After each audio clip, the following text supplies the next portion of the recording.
ലെബനിലെ ഹിസ്ബുൾ ഭീകര കേന്ദ്രങ്ങളിൽ ഇസ്രായേൽ കനത്ത ആക്രമണം നടത്തിയത് ഇന്നലെയാണ്.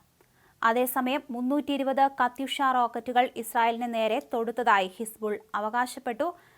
ഇസ്രായേലിന്റെ പ്രധാനപ്പെട്ട കേന്ദ്രങ്ങളിലേക്കായിരുന്നു ആക്രമണം നടത്തിയതെന്നായിരുന്നു ഭീകരർ വാദിച്ചത്.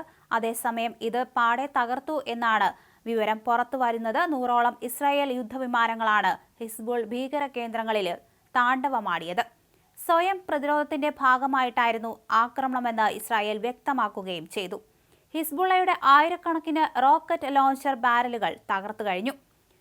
അതേസമയം ഗസയിലെ വെടിനിർത്തലിനായി യുഎസിന്റെ നേതൃത്വത്തിലുള്ള സമാധാന ചർച്ചകൾ പുരോഗമിക്കുന്നതിനിടെ ഇസ്രായേലും ലെബനിലെ ഹിസ്ബുള്ളയുമായുള്ള പോരാട്ടം രൂക്ഷമാവുകയാണ്. ബെക്ക താഴ്വരയിലുള്ള ഹിസ്ബുള്ളയുടെ ആയുധപ്പുരകൾ ഇസ്രായേൽ ആക്രമിച്ചതിന് പിന്നാലെ ഇസ്രായേൽ അധിനിവേശ ഗോലാൻ കുന്നുകളിലേക്ക് അടക്കം ഹിസ്ബുള്ള തുടർച്ചയായ റോക്കറ്റ് ആക്രമണം നടത്തി. ഇസ്രായേൽ സൈന്യത്തിന്റെ ശ്രദ്ധ നിലവിൽ ലെബനൻ അതിർത്തിയിലാണെന്ന് പ്രതിരോധ മന്ത്രി യോവാവ് ഗാലന്റ് പറഞ്ഞു. ഞായറാഴ്ച പുലർച്ചെ ഹിസ്ബുള്ള കേന്ദ്രങ്ങൾക്ക് നേരെ ഇസ്രായേലും വ്യോമാക്രമണം നടത്തി. ഇസ്രായേലിന് നേർക്ക് മിസൈലുകളും റോക്കറ്റുകളും തൊടുത്തുകൊണ്ടുള്ള വലിയ ആക്രമണം നടത്താൻ ഹിസ്ബുള്ള തയ്യാറെടുക്കുകയായിരുന്നുവെന്ന് ഇസ്രായേൽ സൈന്യം ആരോപിച്ചു. ഇസ്രായേൽ പൗരന്മാർക്ക് നേരെ ആക്രമണം നടത്താനായിരുന്നു ഹിസ്ബുള്ളയുടെ നീക്കം.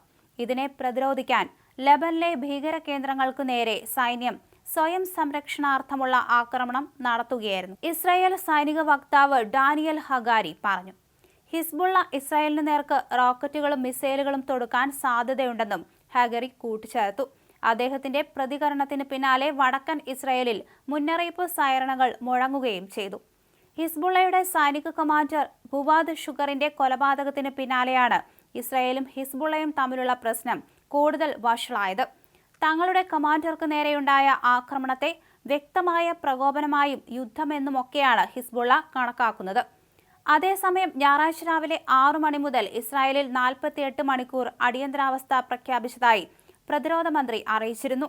ലെബനന് നേർക്കുള്ള സൈനിക നടപടിയുടെ പശ്ചാത്തലത്തിലാണ് ഇത്.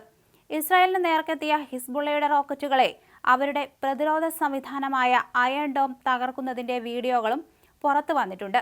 ഒക്ടോബർ 7-ന് ഇസ്രായേലിൽ ഹമാസ് നടത്തിയ അപ്രതീക്ഷിത ആക്രമണത്തിന്റെ ബുദ്ധികേന്ദ്രമായി കണക്കാക്കുന്ന സിൻവാറിനെ തേടുകയാണ് ഇസ്രായേൽ. ഈ ഒരു ആക്രമണത്തിന് ശേഷം സിൻവർ പൊതുയിടങ്ങളിൽ പ്രത്യക്ഷപ്പെടാറില്ല. Haniyeh Sinwar, Mohammed Deif, Marwan Issa എന്നിവരെ വധിക്കുമെന്ന് ഇസ്രായേൽ പ്രധാനമന്ത്രി ബെഞ്ചമിൻ നെതന്യാഹു പ്രതിജ്ഞ ചെയ്തിരുന്നു. ഇവരിൽ ഗസയിൽ ഒളിച്ചു കഴിയുന്ന സിൻവർ മാത്രമേ ഇനി ശേഷിക്കുന്നുള്ളൂ. അതേസമയം തുരങ്കങ്ങളിൽ ഒളിച്ചിരിക്കുകയാണ് സിൻവർ എന്നാണ് പുറത്തുവരുന്ന വിവരം. പുറത്തിറങ്ങിയാൽ മൊസാദിന്റെ കയ്യിൽ പെടുമോ എന്ന ഭീതിയിലാണ് സിൻവർ കഴിയുന്നത്.